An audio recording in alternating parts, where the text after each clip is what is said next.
Muy buenas tardes. Tertulia sobre filosofía de la ciencia, a cargo del grupo Filociencia.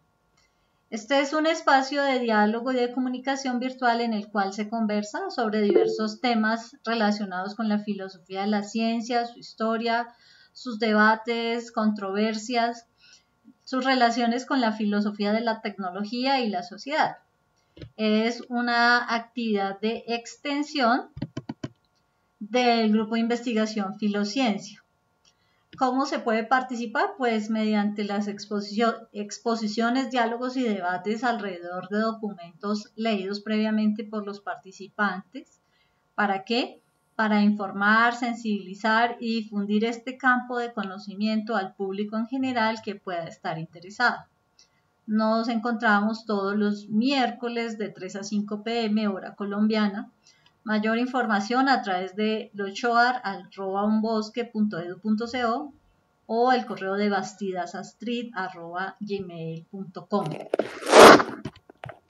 Entonces, buenas tardes Amanda, buenas tardes Luis Francisco y buenas tardes a quienes luego, o buenos días a quienes en un momento dado también estén viendo este video. En la tarde de hoy estamos entonces abordando el tema que corresponde a algunos aspectos de la filosofía de los cosmólogos contemporáneos. El autor Juan José Sanguinetti. Este autor como tal pues es doctor en Filosofía y Letras de la Universidad de Navarra. Actualmente tiene un cargo de profesor investigador con dedicación semi-exclusiva en el Instituto de Filosofía de la Universidad Austral. Fue catedrático de la Filosofía del Conocimiento de la Facultad de Filosofía de la Pontificia Universidad de Santa Cruz, Roma, durante más de 20 años. Fue director del Comité Científico del proyecto STOQ3 en Roma entre el año 2007 a 2010 en el área de neurociencia y dicta regularmente cursos de doctorado y seminarios en diversas universidades en temáticas pues afines a esta información de la cual ya les hice mención y pues precisamente por eso se selecciona pues este texto de este autor. Así que, Luis Francisco, pues tienes la palabra. Muchas gracias, Astrid. Un saludo para todas las personas que están presentes y las que vayan a observar posteriormente este video en el canal de tertulias sobre filosofía de la ciencia. Bien, lo que vamos a tratar tiene que ver con filosofía de la cosmología. Vale decir que la cosmología ha progresado enormemente en las últimas 5 décadas. Ya no se trata de un subcampo de la física que se trataba de manera descuidada como lo que acontecía en la década de los años 60. Es un área activa de investigación fundamental que puede, digámoslo así, presumir de un modelo estándar bien respaldado por observaciones. Antes de 1965, la investigación en cosmología tenía un tono marcadamente filosófico, con debates que se centraban básicamente en el método científico y los objetivos y el alcance de esta disciplina. Se podría sospechar que con la maduración de este campo de estudio, las preguntas fundamentales de tipo filosófico se habrían resuelto, dejando poco espacio para que los filósofos contribuyeran de alguna manera. Aunque la naturaleza de la disciplina ha cambiado drásticamente, con un aumento de conocimiento basado en el método observacional y en la sofisticación teórica de base matemática, aún existen debates fundamentales con respecto a los objetivos y a los métodos adecuados para la cosmología. Esta ciencia se enfrenta a una serie de cuestiones que son apreciadas por los filósofos de la ciencia. Veamos, los límites de la explicación científica, la naturaleza de las leyes físicas y los diferentes tipos de subdeterminación en relación con las teorías basadas en los datos empíricos, por ejemplo. Hay una oportunidad para que los filósofos de la ciencia hagan contribuciones que sean valiosas a los debates en cosmología y se consideren las ramificaciones de las nuevas ideas en cosmología para otras áreas de la filosofía y para la filosofía de la física principalmente. Debido a la singularidad del universo y su inaccesibilidad desde el punto de vista empírico, tan solo es observacional por el momento, ¿no? Entonces, pues, en relación con esto, pues, tenemos que tener en cuenta que muchos han caracterizado a la cosmología como no científica, o básicamente más especulativas que otras partes de la física. Entonces uno se puede preguntar cómo se puede formular una teoría científica del universo como un todo. Incluso aquellos que rechazan el escepticismo con respecto a la cosmología a menudo afirman que esta disciplina solo puede progresar empleando una metodología que la haga propia, que sea distintiva. Estas discusiones, en general, no han logrado identificar la fuente y el alcance de los desafíos de evidencia que enfrentan los cosmólogos. No hay argumentos generales convincentes que muestren la imposibilidad de un conocimiento seguro en cosmología. En cambio, existen problemas específicos que surgen al intentar obtener acceso observacional y teórico al universo. Y esto lo entendemos, me detengo aquí un poquito.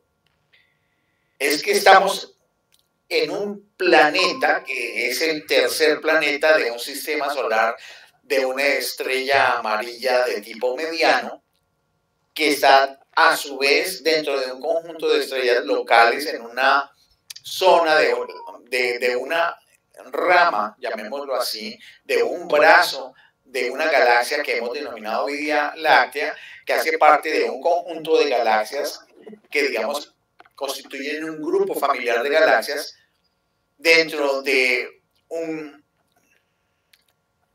ámbito un poco más amplio de conjuntos de galaxias, que a su vez es una parte muy pequeña de un gran espacio lleno de múltiples grupos de galaxias que hace que nuestra galaxia se pierda en el infinito número, llamémoslo de alguna manera, el no contable número de galaxias que hasta el momento se han podido establecer u observar, que siguen en un proceso de clasificación. Teniendo en cuenta eso, solamente se dispone de la observación. No se puede disponer de aspectos de tipo empírico como en otras ciencias. Aquí, a lo sumo, se trabaja con modelos de matemática, con modelos de conocimientos de la física que conocemos nosotros, que no sabemos si aplica en esos otros lugares.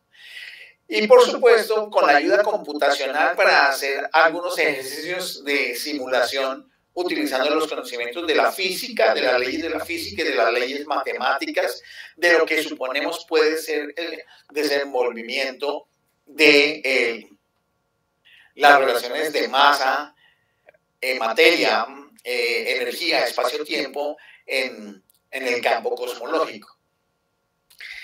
Podemos decir entonces que por ello pues no hay unos argumentos generales que sean convincentes que muestren la imposibilidad de un conocimiento seguro en cosmología.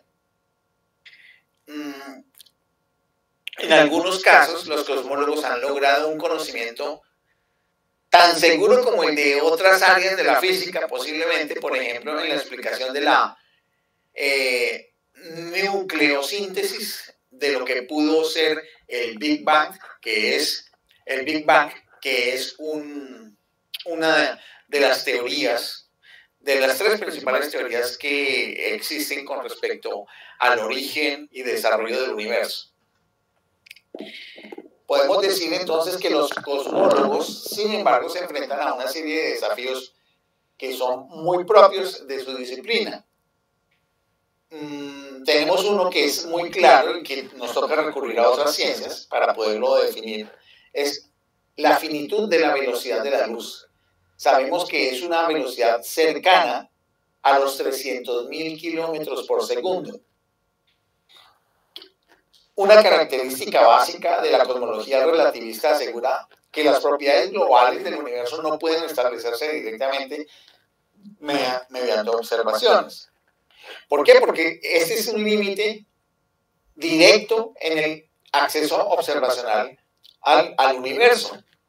Porque si tenemos solamente una velocidad de desplazamiento de la luz de 300.000 kilómetros por segundo y sabemos que existen distancias por todo lo que hemos venido observando a lo largo de los siglos, que son distancias que se miden de manera aproximada, calculando en miles de millones de años luz, hace que sea inaccesible poder tener un método suficientemente preciso para poder hacer observación y acceso.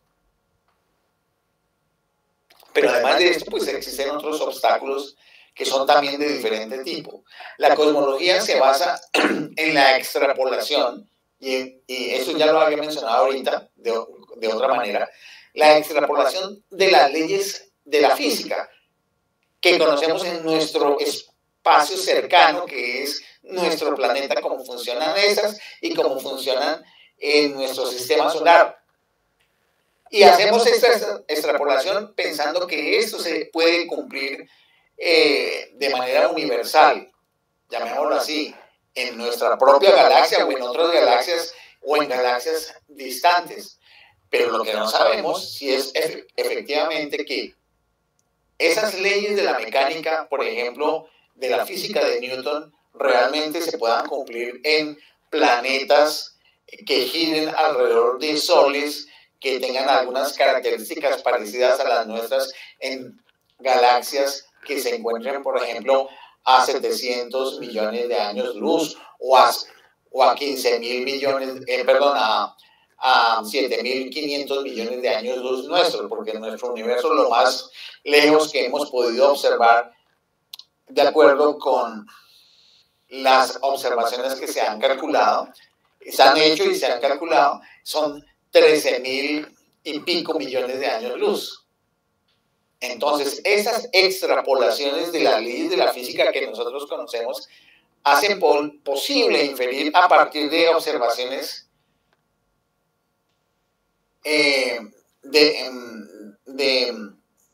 llamémoslo así, estrellas estándar como las supernovas tipo 1, la sorprendente conclusión de que el universo incluye una gran cantidad de materia oscura y de energía oscura. ¿Y qué es esto? Materia oscura es una materia que no se puede detectar, pero habida cuenta de que hay otros fenómenos en la materia que sí se puede observar y la energía que se puede observar, se supone que hay algo que hace sombra.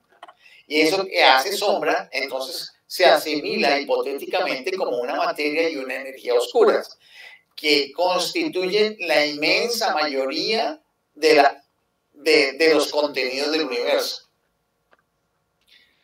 Esto nos está mostrando que lo que sabemos sobre el universo, sobre el cosmos, es muy poquito, es mínimo. Sin embargo, la inferencia se basa en la extrapolación de la teoría general de la relatividad y en las observaciones que pudieron revelar la necesidad de una nueva teoría gravitacional en lugar de nuevos tipos de materia. pero estas son solamente hipótesis, porque es que no se puede tener más en qué basarnos para poder señalar ciertos comportamientos que las observaciones, por lo menos por lo pronto, permiten a los cosmólogos detectar. Vale decir que la cosmología pues se basa en principios matemáticos de la matemática abstracta, de principios de la física, tanto de la física mecánica, pero también de la física relativista para el caso del universo, y en muchos aspectos también en la física cuántica, con relación al comportamiento de las subpartículas y la naturaleza de las subpartículas y cómo se desenvuelven estas, haciendo relación con lo que pudiera haber sido los primeros instantes luego del inicio del universo, si es que el universo tuvo un inicio, porque también allí, seguramente ahora vamos a hablarlo, hay discusión. Entonces, observen que es difícil adjudicar un debate con respecto a todos esos temas debido a la falta de un acceso que sea independiente de los fenómenos. El universo primitivo que suponemos existió es interesante porque es uno de los pocos campos de prueba de la gravedad cuántica. ¿Esto cómo lo podemos detectar? A través de los registros que se pueden captar a través de los radiotelescopios de estrellas altísimamente lejanas, de muchos años de distancia, años luz de distancia, que se miden a través del concepto básico del efecto Doppler, que es el corrimiento hacia el rojo, y cuando el corrimiento hacia el rojo muestra que la distancia es pues mucho mayor que otros registros de vibración colorímetra distintas del rojo. Entonces, sin una comprensión clara del estado inicial, derivado de una teoría que pudiera explicar el origen del universo, es difícil utilizar las observaciones para inferir la dinámica que gobierna las primeras etapas de la evolución del universo, si es que se tuvo un inicio. Finalmente, para ya dar espacio a los comentarios de las demás personas que nos acompañan, no está claro cómo tener en cuenta el efecto de selección de nuestra presencia como observadores al evaluar la evidencia de las teorías cosmológicas. Por el hecho de que tenemos nuestras propias limitaciones, estamos ubicados no necesariamente en el centro del universo. Y además de eso, pues tenemos unas limitaciones neurofisiológicas de tipo empírico, pero también de orden histórico. Incluso se han hecho estudios de tipo fenomenológico y hermenéutico examinando los problemas del cosmos y algunos problemas, por ejemplo, en la física cuántica. Entonces, aquí lo que nos invita a toda esta reflexión es a tener mucha mayor humildad intelectual con respecto a un fenómeno que es omniabarcante, que es indudablemente maravilloso, que es misterioso y que toca con asuntos que van más allá de lo netamente observacional o empírico o matemático, incluso filosófico, toca aspectos de orden teológico e incluso aspectos de orden místico, espiritual. Con ello, pues, dejo mi apertura de intervención para dar la posibilidad a otras personas que quieran intervenir. Muchas gracias. Gracias, Francisco. Pues mira, siguiendo la línea que tú ya nos dejas planteado en relación a esta temática seleccionada, también es que al interior, por ejemplo, de la misma filosofía de la ciencia, tratando de como de establecer algún punto sobre el cual generar como una estructura de debate, hay esas posibilidades también muy amplias de tomar un camino sobre el cual discutir. Y entonces, por lo menos desde la filosofía, hay 3 puntos relevantes sobre los cuales se gira en torno a la discusión en temas de la cosmología, como es la cuestión del origen absoluto, si es que hay un origen absoluto, su orientación en cuanto a la vida y al hombre o al ser humano en su existencia, y pues un aparente destino final que también toma pues una perspectiva que puede ser de orden catastrófico. Eso muestra que las posibilidades con las cuales se cuenta para abordar el tema pues no son pocas, y con ello también hace que los puntos desde los cuales se pare a una persona a plantear la discusión están dentro de todas esas posibilidades que tú mencionaste, más estas que se pueden presentar de tipo filosófico, y que eso en el sentido epistémico pues hace más difícil todavía el buscar que la cosmología tenga como un cuerpo teórico o como una estabilidad en fundamentos de orden totalizador para poder abordar el tema desde la perspectiva del mundo físico, por ejemplo. Y si lo está tomando desde la perspectiva de cómo conocer o cómo abordar los problemas del conocer la naturaleza misma de la cual estaría conformada esas condiciones del cosmos, pues también son de un nivel de exigencia o de complejidad amplio. Por eso, pues con lo que estoy queriendo decir es que en lo que ha planteado hasta el momento nos da esa, digamos, como ese sustento. De tal manera que en lo que más se ha logrado tener como una fundamentación de tipo teórico tiene que ver con las exploraciones que se han logrado hacer de manera empírica por parte de los astrofísicos, y con ello pues se ha construido o se ha generado unos constructos lo más completo posibles hasta el momento con respecto a esas interacciones físicas, y cómo esto ayuda pues también a generar unos prototipos o modelos explicativos de los cuales entre sí también se va viendo que hay unos debates y unas discusiones, lo que hace que la comprensión acerca de este tema pues lo que posibilite sea solo de pronto construir instrumentos, diseñar una instrumentación de tipo teórico que le vaya dando cada vez como una estructura a este campo de explicación, donde específicamente la teoría de la relatividad general y sus desarrollos posteriores son los que se han tomado muy en cuenta como la forma cientifista o científica de darle una estructura a aquello que se conoce como la relación espacio-tiempo.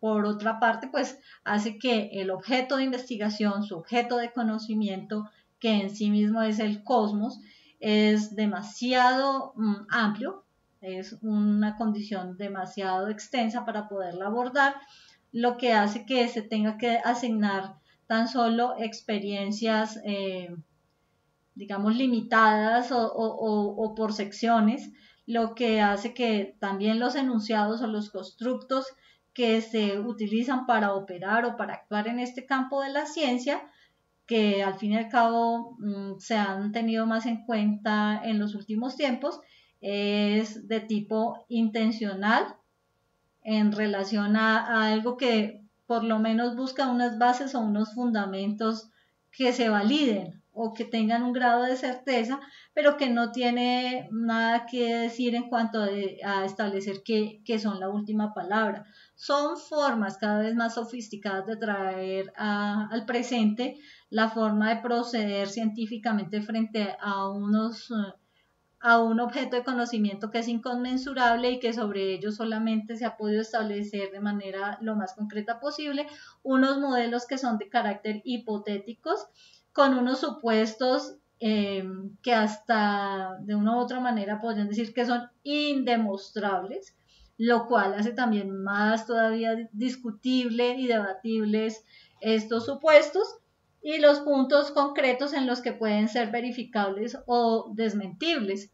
Entonces, todo esto, incluido lo que has planteado en cuanto a las posibilidades de acceso, más incluye a los mismos cuerpos celestes sobre los cuales se quiere abordar un conocimiento, más la instrumentación, más las posibilidades de investigación y de fundamentación epistémica y de objeto de conocimiento, hacen que precisamente abordar esta temática sea algo, por una parte, pues interesante porque está tocando con lo que somos, de lo que queremos saber, de quiénes somos en este sistema o qué lugar ocupamos, siguen siendo unas preguntas muy profundas, o cómo entender en dónde está el origen, el principio inicial de todo, que tampoco se ha podido establecer, pero tampoco podríamos con un alto grado de certeza establecer en cuál sería el camino o el final de todo este sistema,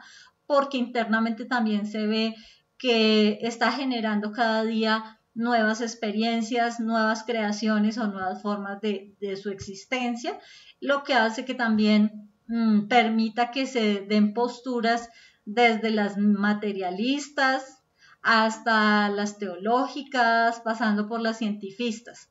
Entonces, pues es muy enriquecedor este tema por la amplitud de las posibilidades, lo cual pues abre oportunidad para que mucha gente también pueda más adelante hacer comentarios en nuestra plataforma donde sea subida esta conferencia.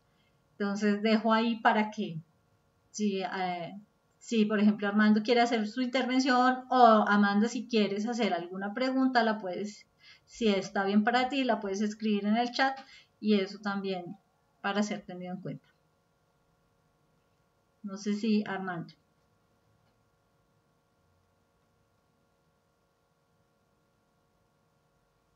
Bueno, mientras posiblemente es que se está conectando algo, voy a seguir haciendo pues como los aportes con los asuntos que para mí fueron como relevantes. Otro de los aspectos que en la filosofía de las ciencias son tenidos en cuenta, y para este caso de la cosmología, tiene que ver con la producción científica, con las publicaciones, con lo que con cierta frecuencia se está generando alrededor de las reflexiones de contenido filosófico, aunque se sabe que pues siguen siendo una forma de tipo marginal. Revelan algunos temas sobre los cuales se han estado abordando este tema de la cosmología, así que la respuesta a una cierta cantidad de preguntas pues siguen siendo apenas como de hipotéticas o de algún grado de especulación, así que la respuesta con respecto a afirmar o negar lo que hasta el momento hayan podido decir cierto grupo de científicos, pues hace también una difícil situación para establecer cuáles serían como esos criterios sólidos sobre el objeto que se está tratando de desentrañar en este tipo de investigaciones. Aunque lo que se haya dicho, lo que se haya publicado, se haya generado como nuevo conocimiento al respecto, pues se pueda tomar en cuenta por el grupo de científicos como algo valedero, pues esta actividad científica deja abierta la posibilidad de otras reflexiones que para algunos cosmólogos pueden ser aceptadas, pero por otras pueden ser discutibles o puestas en un problema que son típicos en los problemas de la frontera de las ciencias, y genere con ello pues una inusual generación de líneas de investigación que van más hacia los límites de las investigaciones que cada uno o cada grupo científico logre ejecutar, y una de ellas es cuando de alguna manera se estudia o se busca estudiar el cosmos como un todo. Lleva también a una contradicción interna o en sí misma, y es que cuando se busca abarcar el todo, pareciera en sí misma como si nos estuviéramos yendo hacia la nada. Entonces también es una paradoja el ejercicio en sí mismo. Este tipo de conocimiento, de investigación científica, cuenta con otro tipo de problemas de carácter filosófico, científico, como son el tema, por ejemplo, de la temporalidad.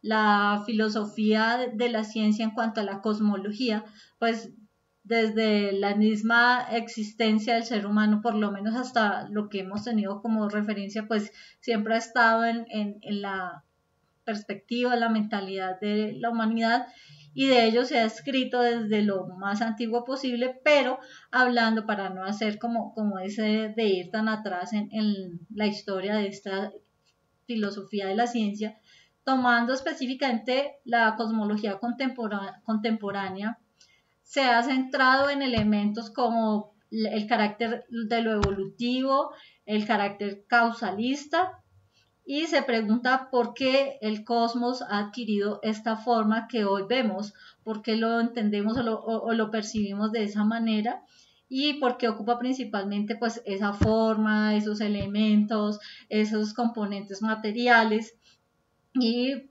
por qué de una u otra manera es como es. Y esas preguntas pues son lo que han permitido como llevar a hacer cada vez descubrimientos o a encontrar argumentos cada vez más fascinantes con los cuales poder como también poderse centrar en algún aspecto específico, como son los de materia, forma, evolución, condiciones de causa y efecto. Y en los actuales estudios de cosmología lo que se encuentra o de lo que se trata es de buscar siempre una teoría unificada. Aquí volvemos la al gran debate que han tenido cada una de estas ciencias que hemos presentado a través del programa, y es que está buscándose un criterio unificador para las teorías científicas, como es el caso de las teorías cuánticas y de la relatividad, y para las teorías de los momentos muy iniciales, pues es relevante el trabajo que presenta la investigación desde la física de partículas, de la cual ha sido muy, digamos, como muy determinante a la hora de poder colocar como un punto de base sobre el cual sustentar esas posturas. Compañeros, Armando. Bueno, probablemente el tema se convierte como es, un tema apasionante. Y a mí me llama la atención como un cierto aspecto metafísico en cuanto a las consideraciones cosmológicas, mismo mente, digamos que la cuestión del cosmos como un objeto, como un estudio científico, pues es inabarcable, realmente. Tal vez cada día vamos conociendo más, pero es inabarcable. Como para que podamos decir que crear una teoría científica.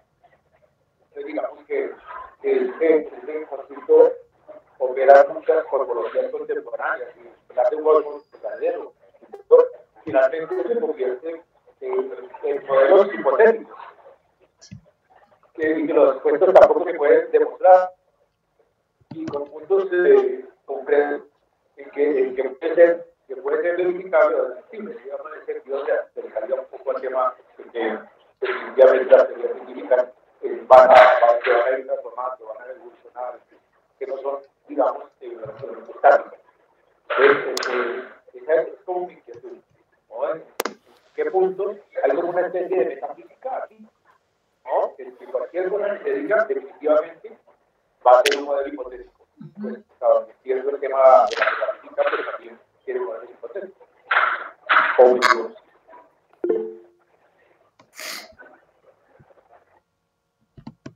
Y Amanda también levanta la mano. Entonces, Francisco, ¿alcanzaste a escuchar digamos, como el comentario de Armando con su pregunta? Y si también pueden mirar lo que está escribiendo Amanda para no cambiar la presentación que tenemos aquí, por favor. Bueno, no, todavía no hay pregunta. Repítame la pregunta de Armando. Pues si le comprendo bien, Armando lo que está queriendo decir es pues que si estamos hablando desde una perspectiva de algo que no es definitivamente accesible de nuestra parte, y solamente pues estamos hablando es a partir de hipótesis. Eso hace que estemos más bien trabajando sobre criterios metafísicos y no sobre evidencias. Pues es claro que la cosmología como ciencia tiene en sus teorías más generales una base metafísica y necesariamente la tiene que tener, querido Armando, y eso no es solamente para la cosmología, es para todo tipo de ciencia, porque recuerden que siempre hay una base de tipo ontológico. Y cuando hay una base de tipo ontológico en la cual se supone que los fenómenos propios de una ciencia son tales o cuales, es porque hay una premisa básica de la naturaleza del ser del objeto de estudio de esa ciencia. Entonces no podemos evitar que haya un componente que sea ontológico que necesariamente recurre a enunciados universales que no son probables, sino que son supuestos. Entonces, siempre va a haber eso. Recordemos que en la historia de la filosofía de la ciencia del siglo XX, el propio Popper señaló que en la metafísica y la ontología general, llamémoslo así, son fuente propicia de buenas hipótesis. Bueno, aquí ahora sí ya está la pregunta.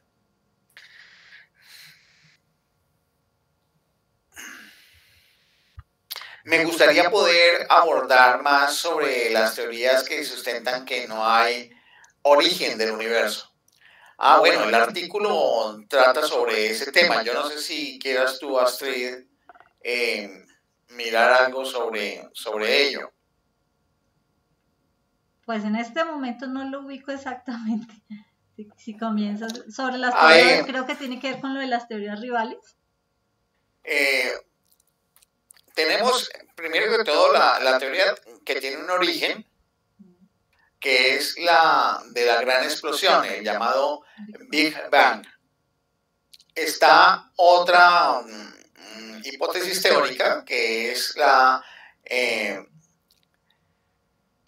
teoría del estado estacionario, que señala, basándose un poco en la primera hipótesis cosmológica que se planteó por parte de Einstein a raíz de la teoría general de la relatividad,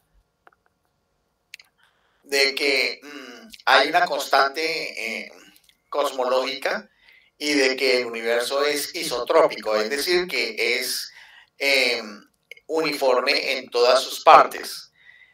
La isotropía dentro del universo está relacionada con la simetría del universo también. Entonces, el principio cosmológico es una hipótesis principal de la cosmología moderna que está basada en un número creciente de indicios que son observables. Afirma que en escalas espaciales suficientemente grandes, el universo es isótropo, es decir, que tiene unas medidas semejantes a nivel de espacios, de los espacios, y es también homogéneo en la distribución de la materia y de la energía. Entonces, en este contexto, la expresión suficientemente grande se refiere a escalas del orden de cientos de megaparsec. ¿Qué es un parsec? Es una unidad de longitud que es utilizada en astronomía. Su nombre se deriva del inglés parallax of one arc second, que se refiere al paralaje de un segundo de arco. El segundo de arco tiene que ver con el ángulo que se tiene por parte de un observador desde la Tierra, y se fija un punto, y ese punto en el universo uno lo puede desplazar en 360 grados. Sabemos que cada grado tiene 60 minutos y cada minuto tiene 60 segundos. Entonces, la base es esa de la medición de los parsec como unidad de longitud utilizada en astronomía. Hay otras unidades en astronomía que tienen que ver con los años luz y otras unidades que tienen que ver con la distancia que hay entre la Tierra y el Sol, que es otro tipo de medida de unidad astronómica que equivalen a 150 millones de kilómetros. Pero es una medida muy pequeña al final de cuentas, una unidad de medida muy pequeña porque al final de cuentas entre el Sol y la Tierra el desplazamiento de la luz es de 8 minutos aproximadamente. Entonces, eso como elementos que permiten entender cómo es que la parte isotrópica y homogénea hacen parte de ese concepto del principio cosmológico, que es un principio que algunos podrían decir de tipo ontológico o metafísico para poder tener una comprensión sobre el universo. Entonces, en el caso de esta teoría que estoy señalando, de la teoría del estado estacionario, corresponde a que no habría un origen, sino que permanentemente hay una expansión del universo, cosa que está probada por las mediciones que se van haciendo a raíz de las observaciones y cálculos de Hubble en los años 30 del siglo XX, sino que hay una fuente donde hay creación permanente de materia y esa expansión hace que el principio isotrópico y homogéneo permanezca. Y lo que sucede es que las partes que se van desplazando, como cuando uno va inflando una bomba, que sería la expansión del universo, las partes iniciales de origen de las primeras galaxias o elementos de materia y energía están siendo suplidos por una constante producción de nueva materia y nueva energía, lo cual hace que se mantenga ese principio de isotropía y homogeneidad en el universo que cumpliría con ese principio cosmológico.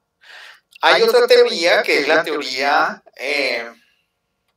del universo pulsante, y es que el universo podría funcionar como una especie de corazón en el cual hay una gran explosión donde hay una expansión del universo hasta un punto límite que se calcula que pudiera existir, siguen siendo hipótesis, y esa máxima expansión llevaría a una retrogresión de colapso, donde vuelve a unirse el universo hasta llegar a un punto de singularidad, de un punto, llamémoslo así, que podría ser una nada absoluta, que inmediatamente generaría una nueva explosión y así continuamente en un pulsar de explosiones continuas, expansiones continuas y colapsos continuos.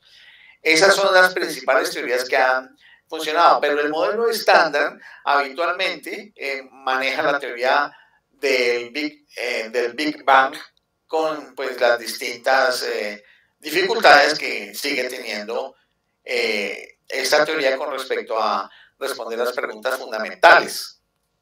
Entonces, pues, en ese sentido, somos conscientes que hay mucho interrogante, hay mucho misterio con respecto a la naturaleza del universo. Igual que internamente en las mismas discusiones epistemológicas o filosóficas al respecto van generando pequeños grupos que se vuelven partidarios de unas posturas o de otras, ¿no? Como lo del caso de los eternalistas y los temporalistas y los eternalistas en relación a la materia establecen que precisamente como está cambiando o está en esa transformación, pues esas transformaciones pueden ser de tipo temporal y para otros pueden ser con respecto a condiciones que no terminan nunca y que ahí vendrían pues como alguna influencia también de tipo trascendentalista en esas visiones del origen o de la conformación de ese cosmos. Sí, sí, es cierto eso que está señalando Astrid, y no sé si en ese sentido pues hay una respuesta que sea suficientemente clara para la pregunta que estaba haciendo Amanda. Sí, perfecto.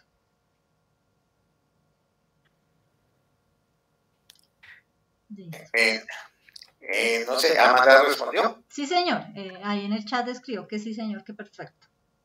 Sí, hay una cosa. En el artículo que estamos examinando, por supuesto, solamente aparecen dos teorías rivales, que es la teoría de la gran explosión y la teoría del universo estacionario.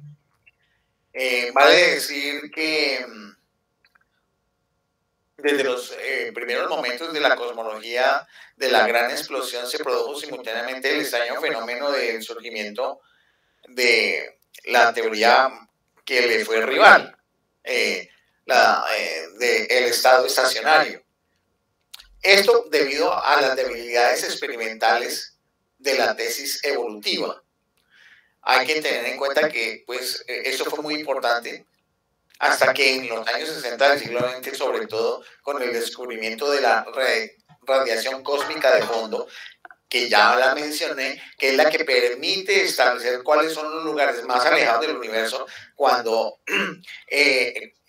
con los estudios de radiación del efecto Doppler, dado en términos de la luz, pues el corrimiento al rojo señala los lugares más lejanos del universo. Proponía esto, la imagen de un universo en expansión, sí, pero a la vez estático, porque la expansión iría acompañada de una constante creación de materia que mantendría constante la densidad del universo, y por eso es que se acompaña esta idea de la teoría del estado estacionario. Entonces, en ese sentido, estos estudios tienen que ver con las propuestas de Arnio Penzias, que trató de equilibrar teóricamente la aparición de la idea de la teoría del Big Bang. Pero bien, podemos decir que se trata de una reacción que cortaba de raíz la posibilidad del desarrollo temporal del universo con el postulado de un mundo que, si por una parte parecía acabarse con la fuga de las galaxias en el espacio infinito, suponiendo de que existe un espacio infinito, al mismo tiempo se estaba constantemente regenerando a sí mismo con el autosuministro de una nueva materia, como lo dije hace un rato. La gente se pregunta de vez en cuando, y eso era una pregunta que se hacía Fred Hoyle, ¿de dónde viene esa materia que aparece de nuevo? Y ahí no se resuelve el problema, como se dan cuenta. Se podría decir que no viene de ninguna parte, la materia simplemente aparece y en últimas es creada. Entonces, observen que una vez más aparece aquí un viejo fantasma para muchos pensadores científicos que no son creyentes. Se estableció así una división de partidos en la cosmología. Con el aire de una vehemente oposición filosófica se establecía unos argumentos científicos, pero por un lado, pues como lo dijo Astrid, estaban los temporalistas, y por otro lado los eternalistas. Esta idea de temporalidad y de eternalidad está relacionada con un concepto subyacente que también tuvo un debate muy grande y destacado en los años 20 acerca de la naturaleza del tiempo entre el propio Einstein y el filósofo francés Henri Bergson en relación a la naturaleza del tiempo. Pero si nosotros examinamos exactamente el concepto del tiempo, el concepto del tiempo se puede examinar en términos de una medida entre sistemas de movimiento o una percepción sensitiva, llamémoslo así, de la naturaleza de la duración de los movimientos como una categoría subjetiva. En medio de esos dos extremos de la medición entre sistemas de movimiento, que sería una visión objetivista, que es la que defiende Einstein, a la concepción subjetiva de la duración, que sería el concepto bergsoniano, entendemos que en medio de esas dos hipótesis, objetivista y subjetivista, está el problema también de la temporalidad o de la eternalidad del universo. Con esto, para remarcar que el problema del origen es un problema que no puede ser resuelto simplemente desde la perspectiva objetivista, experimental, atea o materialista, sino que tiene dos puntas, y son dos puntas que obedecen a dos grandes posturas que a lo largo de la historia de la humanidad han existido a nivel del pensamiento. Entonces, es inevitable que eso aparezca. En el caso de los temporalistas, pues viendo en general en el origen del tiempo un argumento favorable, aunque no últimamente decisivo, podría defender la existencia de un Dios creador del cosmos. Los que defienden los eternalistas, en cambio, habrían encontrado en la eternidad del universo un argumento más congruente con la no necesidad de un creador, es decir, con el ateísmo. Pero también vale decir que han habido ateos en favor de la teoría del Big Bang, es decir, de los temporalistas, y también han habido científicos a favor que eran creyentes, que se adhirieron a la teoría del universo, del estado estacionario con la creación permanente de materia. Aunque este fenómeno fue pues en menor cuantía. Vale decir que la polémica naturalmente no fue directa y quizás por eso tenía aspectos difíciles y también sutiles. Los puntos que se indican con respecto a esta problemática o este debate son adjuntos a las exposiciones de tipo científico, pero tuvieron una notable carga psicológica, porque es que no es posible aislar en este campo del conocimiento el desarrollo de una exposición científica con un supuesto filosófico que tiene una carga muy pesada. Sin duda, la discusión, al centrarse exclusivamente en la cuestión temporal, no resultaba bien planteada por lo que se refiere a las connotaciones teológicas que se derivan de allí.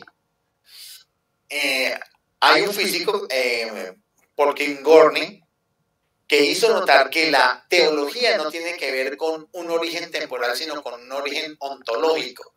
Y aquí entonces tocamos el asunto que de alguna manera hablaba Armando, y es que la creación no es un acto de un remoto pasado, sino un acto continuo de voluntad divina presente en todo momento para quienes creen en Dios. Y esto sería muy adecuado para las posiciones de tipo eternalista, pero también para los de las posiciones de tipo temporalista. Porque en los de tipo eternalista sería que Dios es un creador continuo y para mantener un universo de estado estacionario. Para los que son temporalistas, es que hubo un momento en que el creador generó a través de una gran explosión con una expresión fiat lux, es decir, hágase la luz, la generación de lo que conocemos como universo. Entonces, en este sentido, pues, se mantienen una serie de ideas que no son posibles de resolver con el estado del conocimiento que tenemos, e incluso permite que elementos de las distintas teologías e incluso aspectos de orden místico espiritual que van más allá de los análisis de orden intelectual teórico sobre Dios en su naturaleza creadora puedan intervenir. Y tendría que ver con aspectos de cómo hay una simetría, hay unos conjuntos de replicación en la forma como, por ejemplo, giran las galaxias, cómo giran los electrones y cómo en lo grande, en lo pequeño se da, que esto va mucho más allá de lo meramente teológico, religioso, y va más a un aspecto de tipo místico, filosófico místico.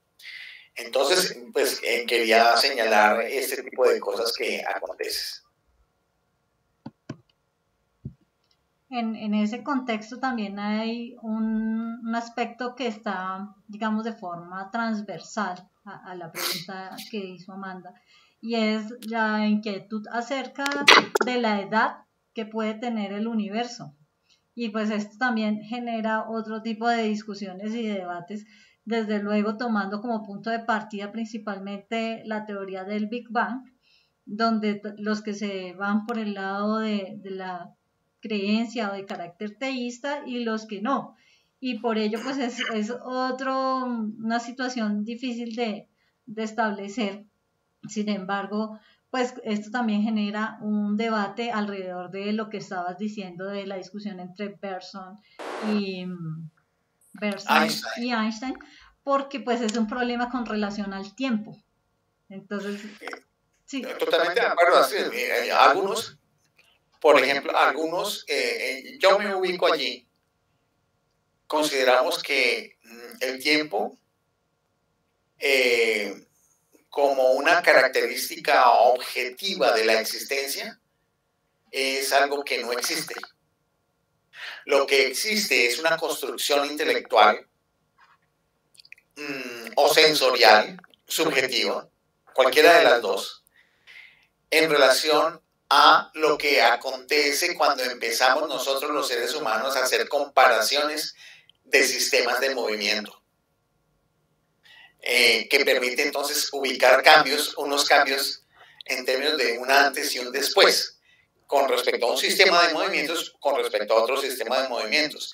Y podemos construir sistemas de medición de ese tipo de percepciones. Entonces estarían las mediciones que plantea con el sistema estándar de mediciones que tenemos actualmente en nuestra civilización, del tiempo, que pudieran haber sido otras, por supuesto. Además, porque lo hacemos también de acuerdo con nuestra escala de magnitud de masa corporal y de comprensión psicobiológico-histórica que tenemos nosotros. Si nosotros fuéramos seres de un tamaño como el de un sistema solar, seguramente que las nociones de tiempo, si tuviéramos las mismas características, serían totalmente distintas. ¿Por qué? Porque nuestra masa sería inmensamente más grande y seguramente nuestra capacidad de percepción, proporcionalmente a esa masa de materia de la cual estuviéramos constituidos como ser consciente, sería totalmente diferente y tendríamos un concepto de tiempo donde la unidad de tiempo sería una cosa totalmente diferente a la unidad de tiempo que tenemos nosotros. Con eso quiero hacer notar que es que el concepto de tiempo es un concepto de una construcción, no es una categoría que objetivamente esté independiente de la conciencia de los seres humanos. Tiene que ver con la manera como los seres humanos observamos el cambio de un sistema de movimientos con respecto a otro sistema de movimientos. Es básicamente eso. Entonces, cuando nos preguntamos ¿Cuál es la edad del universo? Pues ¿cuál es la edad del universo en la medida en que nosotros tenemos una percepción de tiempo? Es posible que seres, si existen seres de otros sistemas de mundos, en otros sistemas solares, y ni siquiera de esta galaxia, sino en una galaxia totalmente distante, por ejemplo, a 12.500 millones de años luz nuestro, por decirlo de alguna manera, muy lejos de nosotros, es posible que tengan una concepción totalmente distinta. Y si se les preguntara si pudiese hacerse este ejercicio, ¿de qué edad tendría el universo? Es probable que tuvieran una noción totalmente distinta. Porque ellos, si están a 12.500 millones de años luz, ellos estarían, si es que la última frontera son los 3.700 millones de años luz que nosotros conocemos, ellos estarían a 1.000 y pico de millones de años luz de esa frontera. Ellos tendrían una noción totalmente distinta. Por ejemplo, pero no sabemos si esa medición que nosotros tenemos sea una medición que tenga niveles de certeza. Sobre todo por las escalas de medición que tenemos, por la manera como percibimos aquello que llamamos tiempo. Es posible que ellos no tengan ninguna noción de aquello que nosotros llamamos tiempo y sí tengan nociones de otro tipo de cosas que nosotros ni siquiera sospechamos. Con esto quiero decir, es que el concepto de tiempo, el concepto de masa, energía, el concepto de universo, el concepto de hecho, son construcciones que tenemos nosotros que por supuesto tienen que ver también con una verificación empírica y con una contrastación de hechos, pero que están en función también a nuestra estructura, con nuestra estructura morfofuncional cognitiva, con nuestro desarrollo biológico como especie. Entonces, en esa medida, creo que, vuelvo a insistir, el requerimiento de una actitud mucho más humilde con respecto a la manera como construimos conocimiento, cómo abordamos el mundo, y que definitivamente nosotros no podemos decir qué es el mundo, ni cómo es el mundo. Lo que podemos decir es cómo funciona el mundo. Hasta el momento, eso es lo que nos ha permitido las ciencias hacer. Sí. Es lo que tendría que decir. Claro, y además incluir a eso que tú estás diciendo, pues de acuerdo a las reflexiones que se generan con lo que hemos venido haciendo en estas tertulias, es lo que nosotros construimos como dispositivos para buscar abordar fenómenos y en este caso pues objetos, problemas de investigación, pues también están en una relación directa de la concepción que nosotros mismos tenemos, de nuestra visión morfológica, genética, hace que nosotros construyamos unos dispositivos de acuerdo a eso también. Entonces, vinculado con lo que tú estabas explicando hace un momento, si existieran, en el hipotético caso de que existieran otras formas de vida o de seres en otro planeta, ellos harían otras formas de medición y de interpretación, lo que se convierte pues en un problema de más bien hasta metafísico, ¿sí? Porque no tendríamos... De lo que nosotros llamamos metafísico, ¿sí? Porque bueno, es que, también, sí. Es que lo que sucede es que llega un momento en que entendemos que hay una inconmensurabilidad de lo que podemos nosotros decir acerca del mundo en el que existimos con respecto a lo que otros seres pudieran existir y decir acerca de su forma de interactuar con ese mundo.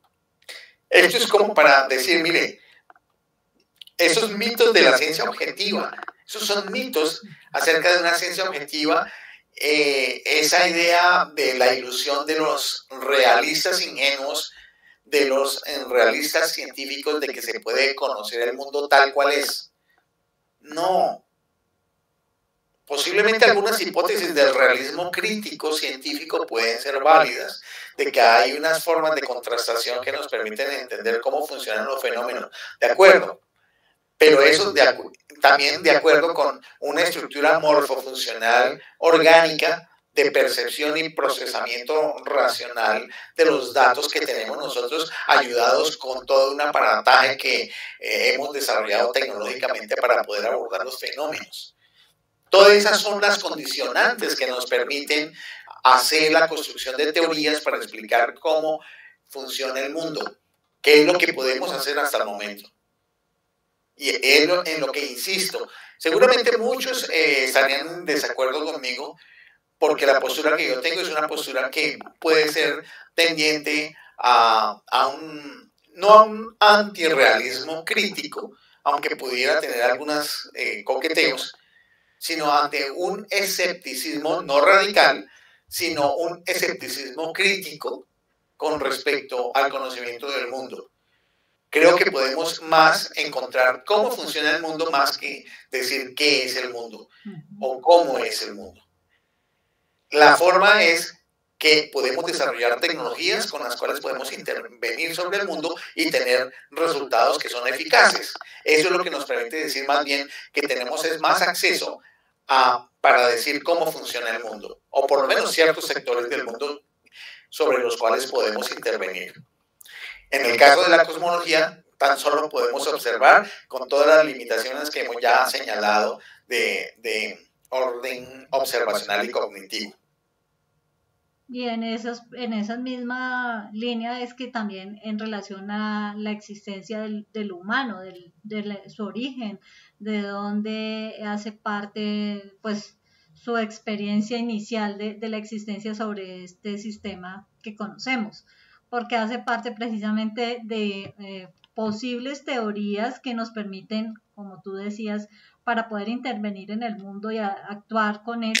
Y para ello, pues lo único que se ha podido es construir tipos de teorías como la que tiene que ver con la evolución termodinámica, con la mecánica, con la química, para poder dar unas posibles explicaciones con respecto al origen de este sistema de vida que tenemos.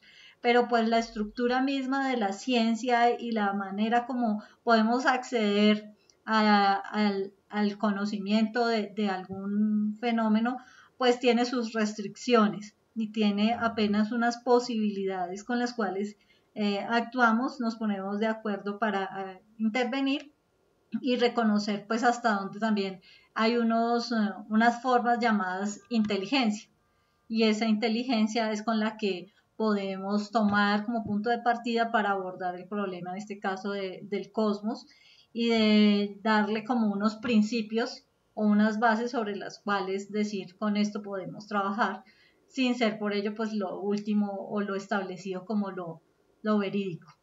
Veo que entró hace un momento Ricardo, así que Ricardo, si en algún momento quieres intervenir o algo, estamos pendientes de que escriba las preguntas o comentarios en el chat.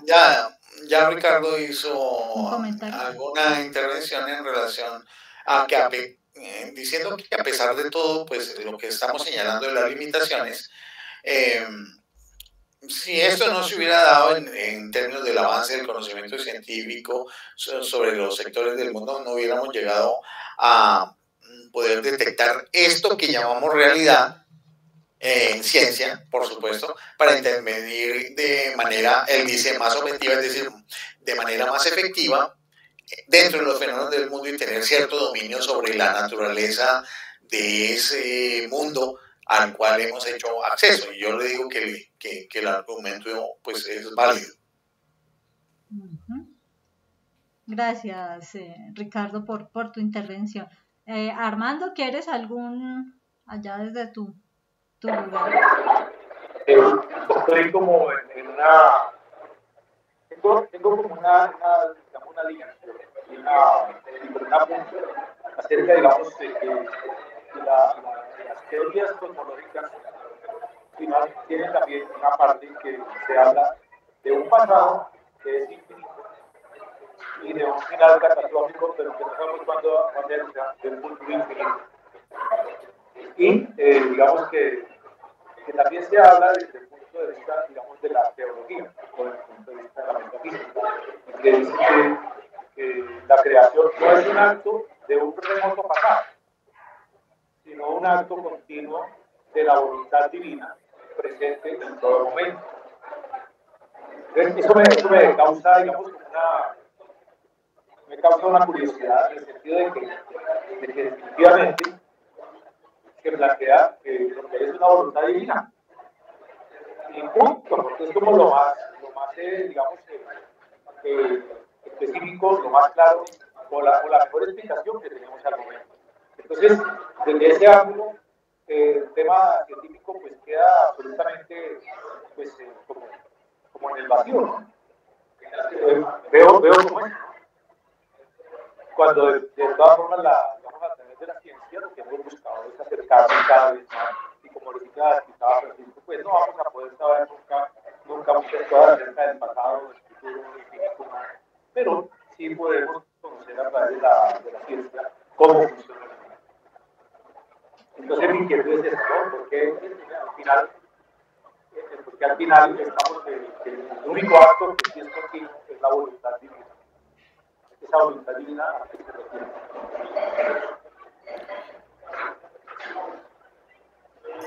Ya. A ver, yo quisiera abordar esto. Mira, dentro de las dos teorías que plantea Sanguinetti, porque es que Sanguinetti solamente plantea dos teorías, la del Big Bang y la del universo estacionario.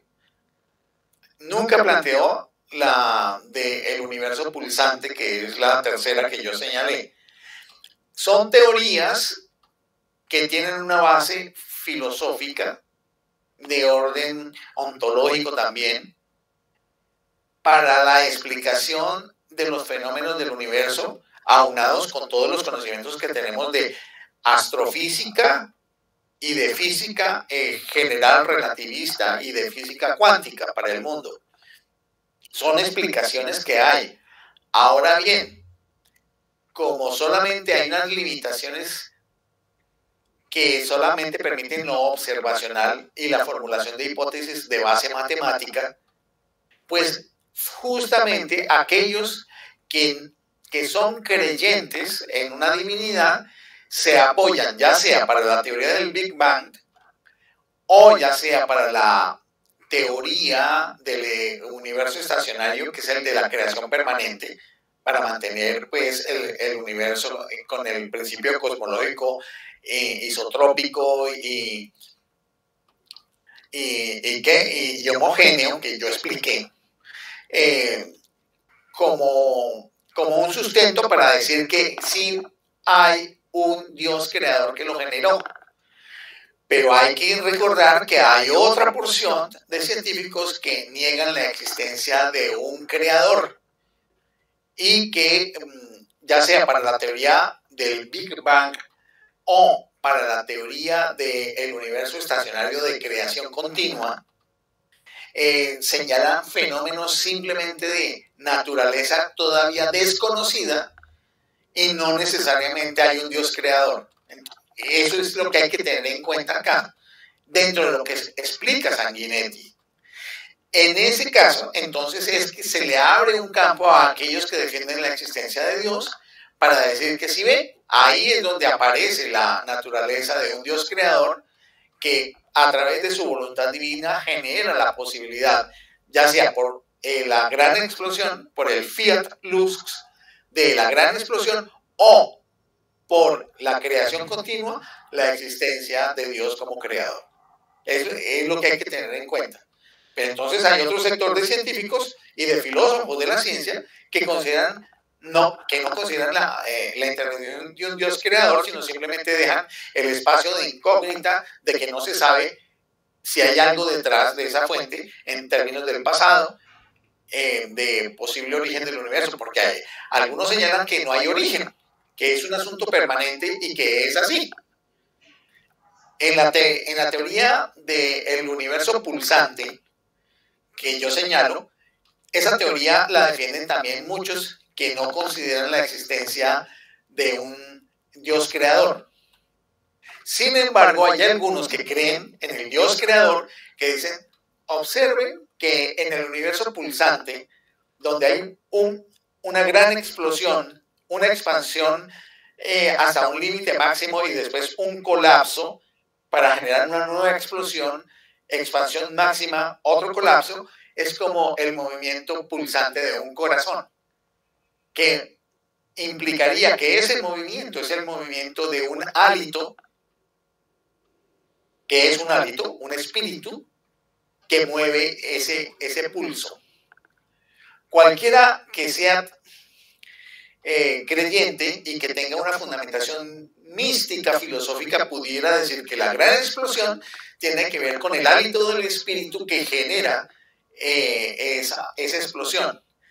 O el que defiende la idea del universo de estado estacionario, de creación permanente, diría que ese hálito, ese espíritu, genera permanentemente una creación para mantener el principio cosmológico de isotropía y homogeneidad del universo. Quería hacer esa claridad. Entonces, no es que signifique que todo conduce a que haya existencia de Dios en una teoría científica. No, hay algunos que consideran que no, sino que simplemente es una incógnita y que no se sabe qué es lo que hay detrás de eso.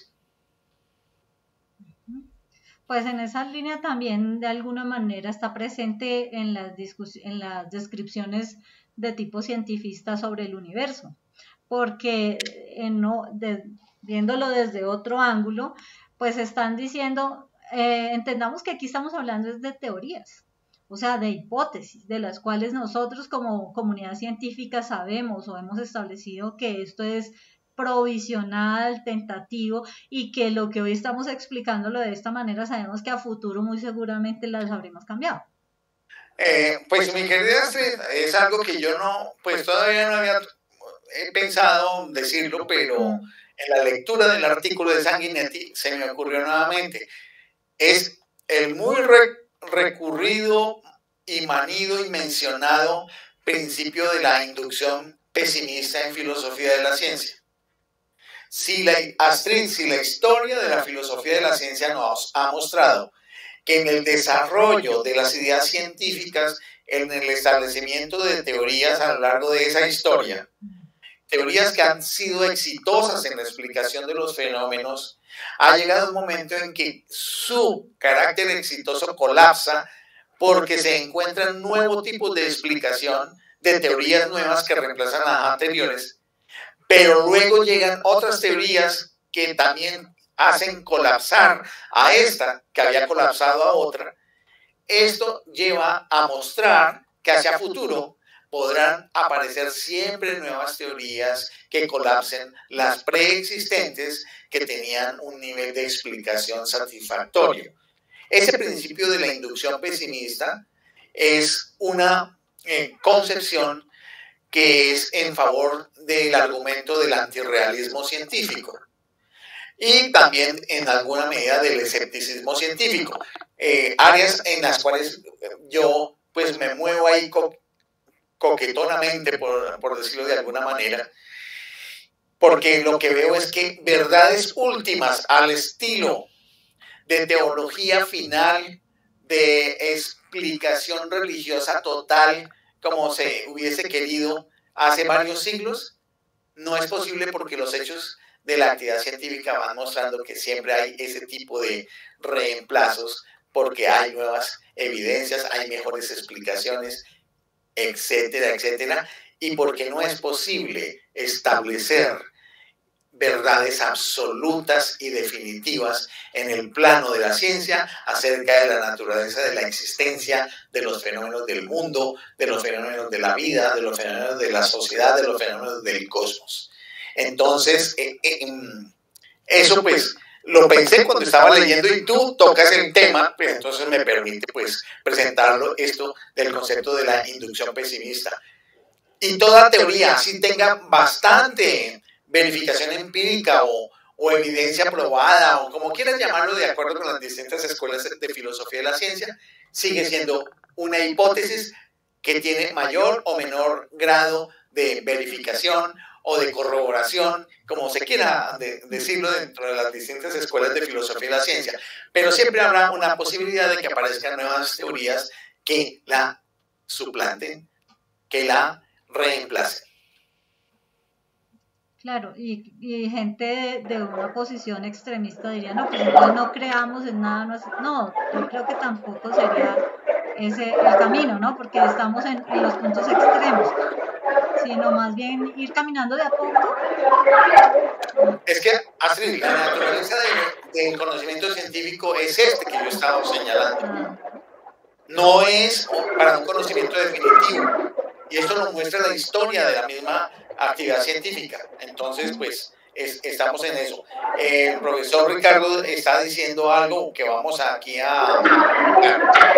Dice, en la teoría del Big Bang, relacionándolo con las escrituras del libro del Génesis, se escriben que todo era oscuridad y en un momento dado nace la luz y rompe la oscuridad. Pero lo curioso es que no queda solo en ese momento, sino que evoluciona. Claro, muchos de los teístas defienden ese argumento para entender que hay una congruencia entre relato religioso, concepción religiosa de tipo espiritual metafísico, con esta concepción de la ciencia que también tiene un fundamento ontológico de tipo metafísico. Y dice, pero es como dar un apunte a lo que ha comentado por el compañero Armando. Claro, pero en el asunto de Armando es que Armando lo dice con cierto grado de frustración, que como así que una teoría científica entonces se ve relegada a simplemente aceptar la hipótesis teológica, a lo cual yo repliqué que no, que eso es un sector de científicos, de cosmólogos que lo ven de esa manera, pero hay otro grupo que no, que simplemente es una incógnita y que no se sabe cuál sea la naturaleza de fondo en términos del remoto pasado y del futuro del universo. Y dice Ricardo, pero siempre existirá el deseo de aprobar y de desaprobar cada una de ellas. Totalmente de acuerdo, Ricardo. Y siempre, en ese sentido, siempre habrá partidarios a favor de una postura y partidarios a favor de la otra postura. Armando, ahora sí iba a intervenir, Armandito. Sí, no, pues bueno, yo ya en este momento, primero, digamos que la ciencia definitivamente tiene una cantidad de estas ideas. Hemos encontrado el tema del universo existivo, del universo estacionario. Y digamos que yo llevo dentro del orden metafísico, que este activa también dentro del orden metafísico, esta intención, esta búsqueda, esta forma de querer entender. Pero yo agregaría que la tercera fuerza es que siempre intervienen allí como unas fuerzas psicológicas que pretenden o que pueden ser más en profundidad el deseo académico del estudioso. Me parece que tenemos como una situación que es bastante interesante. No queriendo negar nada, no queriendo afirmar nada, pero cuando hablamos de la fuerza de los distintos, de la dignidad, de la posibilidad, de la dignidad, del mundo, de la manifestación, acá hay tanto. Aquí también yo hablaría de esas psicológicas que intervienen en la humanidad y en el crecimiento científico. Lamentablemente, Armando, en esta oportunidad, el sonido estuvo supremamente difícil. Yo no sé si tú puedas escribir en el chat, porque no fue posible entender con claridad lo que quisiste decir. La intervención anterior fue mucho más clara, a pesar de que Ricardo ya notaba que había problemas para entenderte. Lamentablemente no pudimos coger la naturaleza de lo grueso de tu mensaje.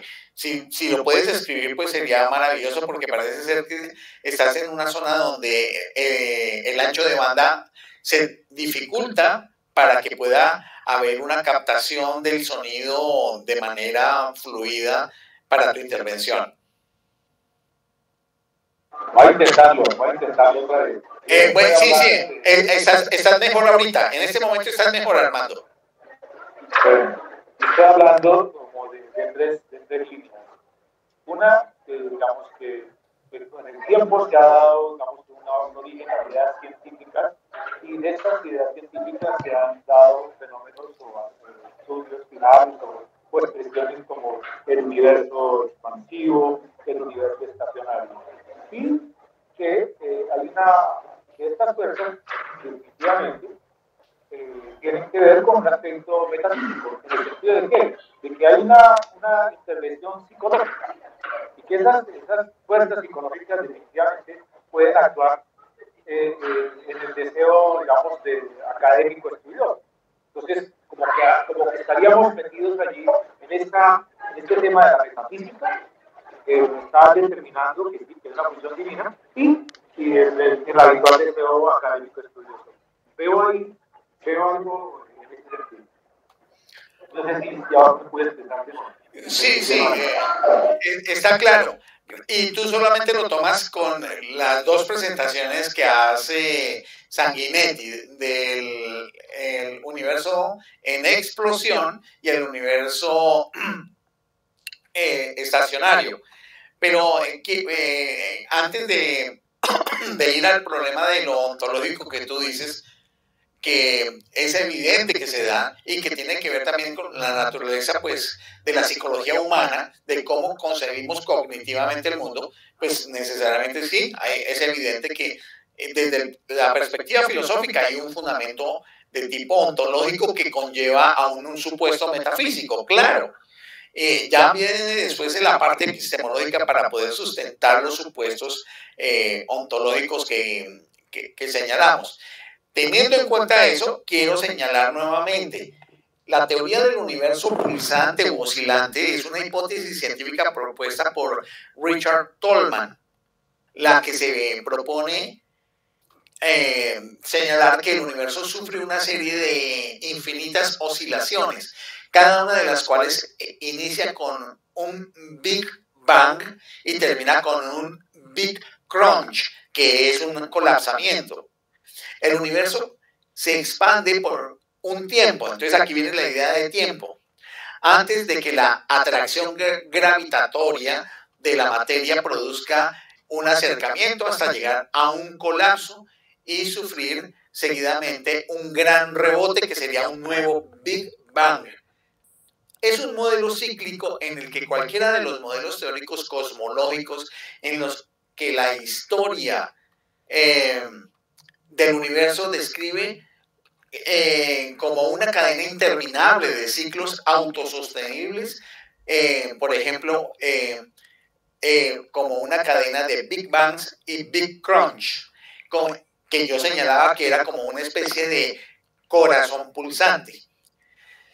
Un nuevo modelo cíclico es el modelo basado en la cosmología de Branas. Y cuando hablamos aquí de Branas, estamos hablando del concepto de la teoría cuántica de las membranas sobre la formación del universo, que es derivado del anterior concepto del modelo ecpictórico o epirótico, perdón, que es un modelo cosmológico del origen y la configuración del universo dentro de los modelos cíclicos, que son defendidos por los científicos Niall Turok y Paul Steinhardt. Esto es mucho más reciente. Se propuso en el año 2001 por parte de Paul Steinhardt de la Universidad de Princeton y Niall Turok de la Universidad de Cambridge. La teoría describe un universo emergiendo hacia la existencia no solo una vez, sino en repetidas ocasiones a través del tiempo. Ahora, estos científicos colocan el tiempo por encima de la existencia de los universos. Observen eso. Y eso también es un problema, porque se supone que la naturaleza del tiempo, si llegara a existir, estaría inmersa en la naturaleza propia de cada universo. No que si estuviera una línea de tiempo por fuera de los universos y que en ellas los universos colapsan y rebotan en una nueva explosión. La teoría podría explicar por qué una misteriosa cosa repulsiva de energía conocida como la constante cosmológica, de la cual ya había hablado, de la homogeneidad y el isotropismo, está acelerando la expansión del universo, que es de varios órdenes de magnitud y que es menor que la predicha por el modelo estándar de la gran explosión o Big Bang.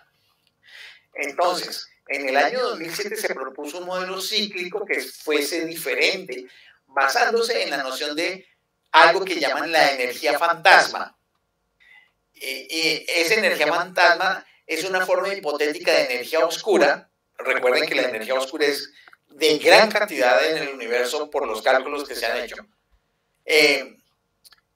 que fue calculada a través de una ecuación de estado que tiene que ver con la física de altas energías y la física relativista, y señala que si se comprueba su existencia, esta clase de energía causaría que la expansión del universo acelerara tan rápidamente que el Big Rip o Big Crunch ocurriría, destruyendo el universo en su totalidad. Esta teoría del modelo cíclico con la participación de la energía fantasma fue planteada por Lawrence Brown y Paul Frampton de la Universidad de Carolina del Norte, que está ubicada en Chapel Hill. Es indudable que esto no está contenido dentro del artículo que nosotros mostramos, porque hubiera sido mucho más complejo el asunto.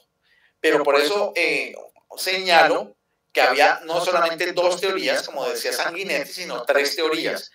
Ahora, dentro de las tres teorías, la tercera teoría no es una sola, sino que han habido evolución de las teorías del Big Bang, Big Crunch, o sea, del universo pulsante o universo oscilante. Y entonces, teniendo en cuenta eso que acabo de señalar, en todos los tres grandes modelos de teoría vamos a encontrar lo que Armando señala, que hay unos supuestos de tipo ontológico que conlleva a supuestos también de tipo metafísico, porque es imposible eludirlos. Y no solamente para la cosmología, Armando, para toda ciencia en sus bases y fundamentos de sus objetos de investigación.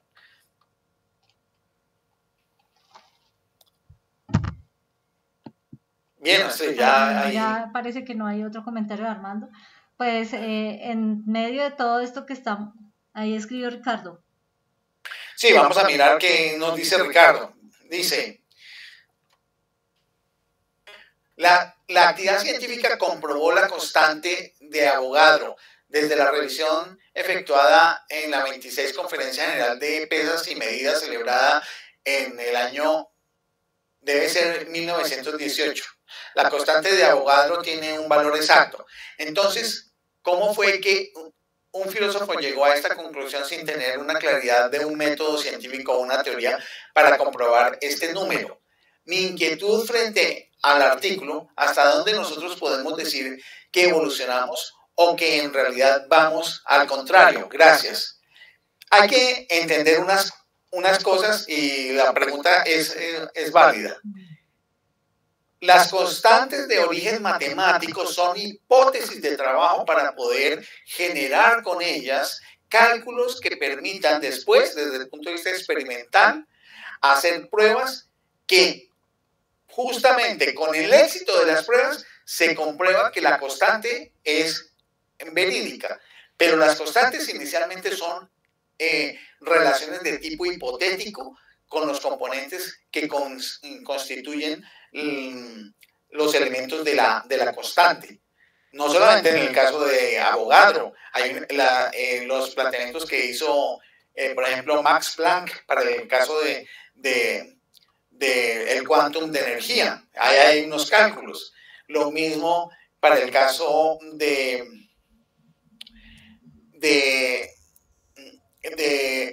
las ecuaciones de estado lagrangianas. Todo tipo de elaboración teórica matemática que son aplicadas para la física tienen ese origen. No es que haya sido resultado de un dato empírico que permite hacer la constante, no.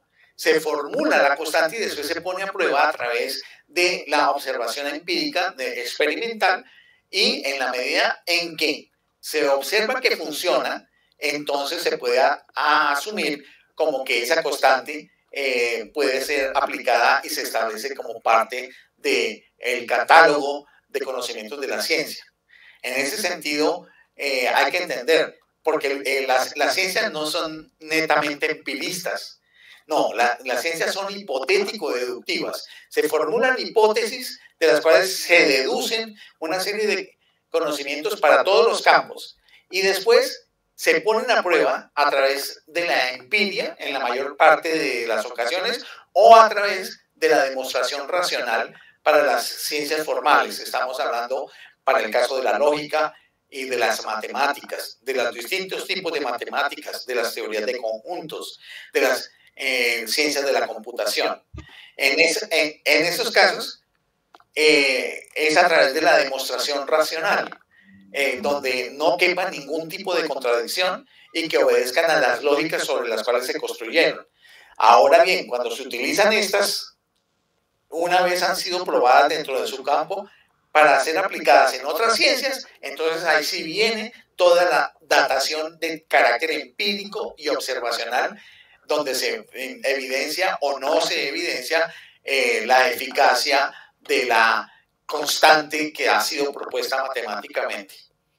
Y añado una cosa que también está expresa aquí en el texto, tomando en cuenta lo que dice Weinberg, y es que en la ciencia, como tal, juegan dos condiciones, y es el trabajo con los principios universales que se han construido o leyes universales y las condiciones iniciales con las cuales se trabajó para hacer la teoría. ¿Eso qué significa? Pues que, y coloca este ejemplo, en la moderna mecánica cuántica y así como en la mecánica newtoniana, pues se da una clara separación entre condiciones que nos indican el estado inicial del sistema, sea este todo el universo o una parte de este, y las leyes que la gobiernan y la subsiguiente evolución, entiendo, de esa teoría.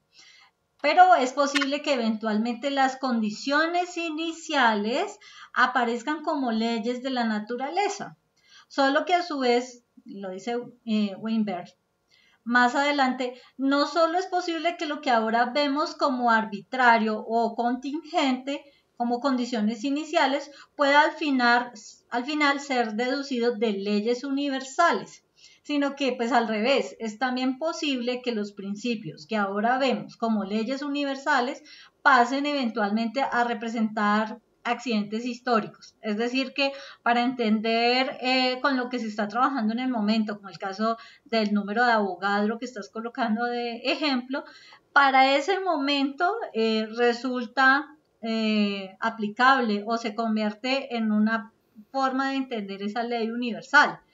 Pero es factible que con los desarrollos de la ciencia en un momento dado de la historia de la ciencia misma se encuentren otras alternativas, o como lo hemos también discutido en otras conferencias o tertulias, de cómo dos teorías están compitiendo y están funcionando de manera conjunta, lo que también nos lleva a esas reflexiones que hemos tenido, y es que lo que conocemos sigue siendo un misterio, o lo que tenemos al frente nuestro es un misterio, porque cómo es posible que dos teorías que a veces son tan distintas puedan llevarnos a una misma respuesta.